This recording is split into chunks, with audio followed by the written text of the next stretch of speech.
Hello, thanks for watching this video. Today we talk about Gradle Build Tool 8.9 release. This is a new release shipped in July 2024, and it's a summertime, so we don't have so many features to present, but still we have quite a lot of quality of life improvements for Gradle users.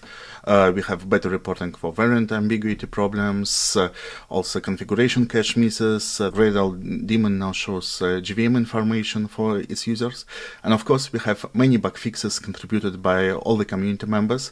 More than 60 issues were fixed in this release, and thanks to everyone who participated. Here's a list of contributors, and actually we get quite more as reporters, commenters, and those who provide feedback on the new releases and release candidates. Thanks everyone. We will start from all the quality life improvements. We will have demos by engineers who worked on this feature. And then we'll share some key updates from the community. You can always find all the information on our website. The release notes are published. There is a public roadmap with key initiatives. If you have any questions, also there is Gradle community Slack. There is a releases discussion channel there where you can find all the information and ask more questions. So that's it, and I will pass the button to Sterling. In Gradle 8.9, we have some updates to different reports to show you which version of the JVM is being used by the Gradle Daemon, by your build. Gradle - version has been updated to show the requested JVM criteria or the selected JVM, and the Gradle build environment has been changed to show you the actual JVM that was selected and information about it. When you start Gradle with -- version, there are several different types of output you can see. If you haven't specified anything special, you'll see that the launcher JVM and the Daemon JVM are both using the same version of Java or the same Java home. If you specified the Java home through the system property, you can get the launcher showing one version of Java and the Daemon using a different version of Java. And if you're using the new incubating Daemon JVM criteria, you can have the same thing where you can see the launcher JVM is using one version of Java and the Daemon will want to use a different version of Java. We can't show the full Java home path yet because we have to do discovery and it's an expensive process.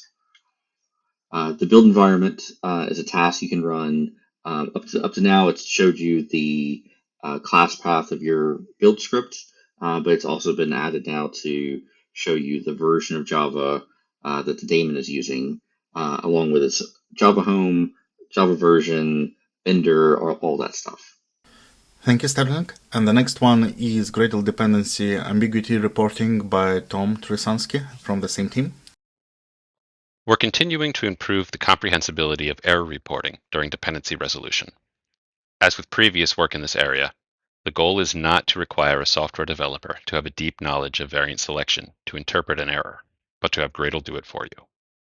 In Gradle 8.9, we've tackled a subset of the common ambiguous variance error case, where a request is ambiguous because it is underspecified in an obvious way. In this case, it is missing a single distinguishing attribute. When there are many attributes in play, which is commonly the case when dealing with AGP or Kotlin multi-platform ecosystems, amongst others, combing through the error message to identify this case can be frustrating. Here, you can see an example of this type of ambiguity when there are 3 documentation variants present.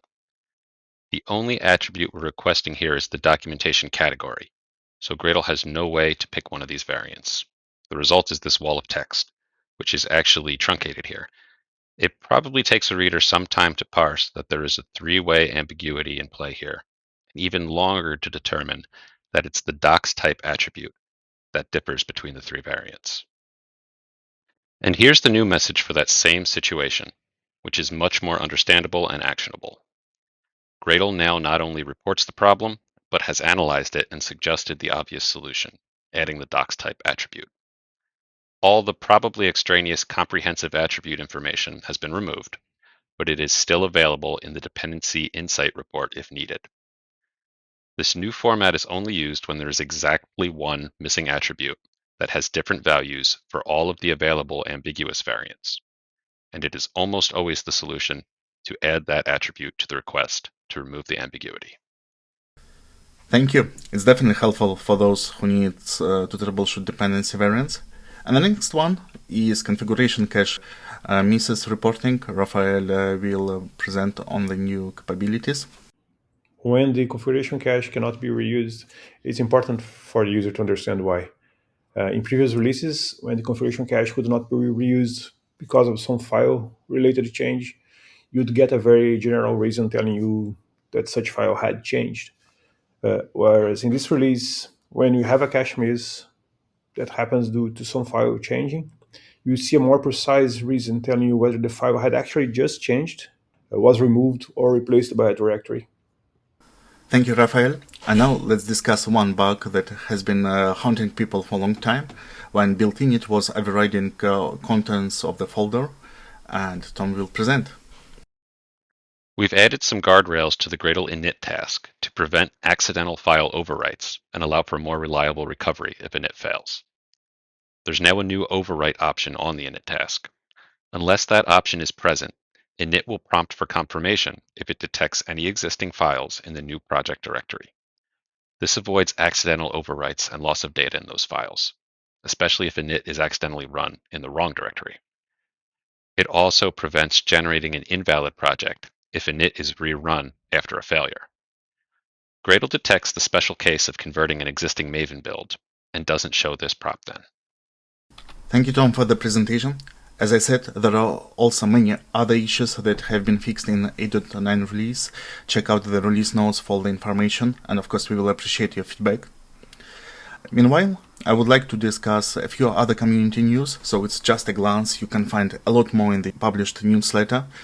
First of all, the 8.10 release is already published. You can find the release notes on our website.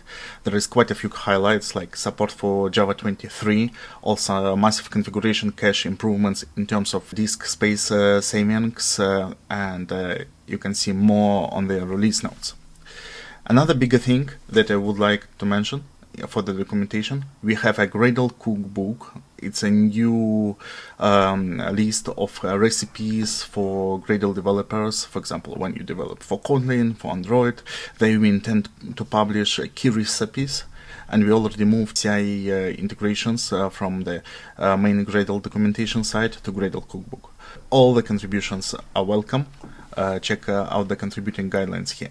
Another major thing is that we launch the developer survey. It's run by user success team of Gradle Build Tool. We invite everyone to share their feedback on your developer experiences on all the key areas like dependency management, upgrades, toolchain management, etc., etc. And spoiler alert, we have custom Schwalk that we would like to share with those who take this survey. Last but not least, in September we will have a webinar with Louis Yacome on Gradle 9. There we will share some updates on the roadmap and what's going to happen soon. Also, you might have read the blog post which we published in May. This presentation will be an updated version with a lot of new changes that you can already find on our public roadmap. Check it out and make sure to join. To finish the presentation, all the materials are already published. You can find the release notes, you can find the recordings of previous releases, and we try to keep our roadmap up to date. To learn more, make sure to subscribe to our newsletter. Every month we share all the key updates with the community. The July edition should be live by now. Thanks everyone, and if you have any questions, ask them on the Release Discuss channel on the community Slack, and see you next month.